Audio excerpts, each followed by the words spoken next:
we had a local interest story, and I don't know how local it is, but of course, anything within the state of Florida, I call local for the purposes of local interest. And the biggest story I saw out last week was the Broward County Sheriff's deputy named Scot Peterson, who was actually at Marjorie Stoneman Douglas High School when that shooting started.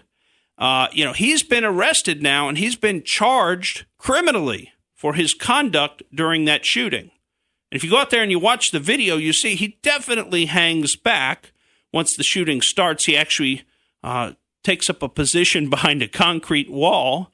And, in his defense, and I don't know exactly what they trained him on ahead of time, but in his defense, he says, look, I was just doing exactly what we're trained to do in an active shooter situation where we don't have any more information other than knowing there's an active shooter. We're trained to adopt the position of safety, kind of stand back from the fray until we figure things out some more. Mm-hmm. And I think time will tell what he was actually trained to do or not. But he's been charged with 7 counts of neglect of a child, 3 counts of culpable negligence, and a count of perjury.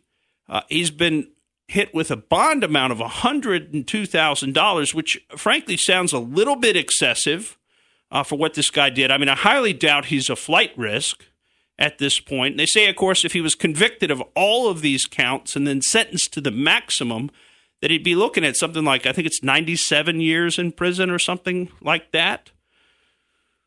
Well, we will wait and see what happens here, but this is definitely going to be an interesting story that's going to, continue to pay dividends. Hearing State Senator Lauren Book of Broward County, her opinion on everything, wow, she doesn't pull any punches. She says, I wish we could have gone further with the charges.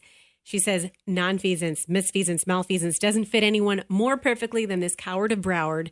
This is an individual who didn't move for 48 minutes, provided misinformation for responding officers, which made everything more complicated and complex, and has stonewalled from the get-go.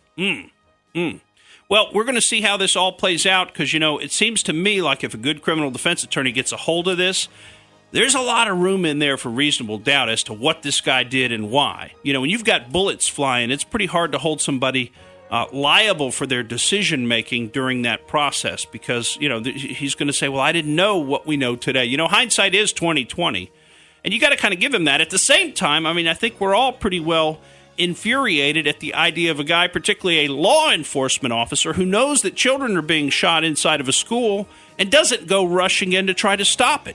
We talked about that at the time. That's unfathomable for guys like us and Pat George and gals like you, Roxanne. We'd be going right in there even though we aren't law enforcement officers. So there is something to the idea that he's the coward of Broward. Thank you for listening to the Morgan Streetman Show. We hope you enjoyed what you heard, and if you did, please click like and subscribe to help us out. And remember that we recommend that you exercise your brain at least once a week.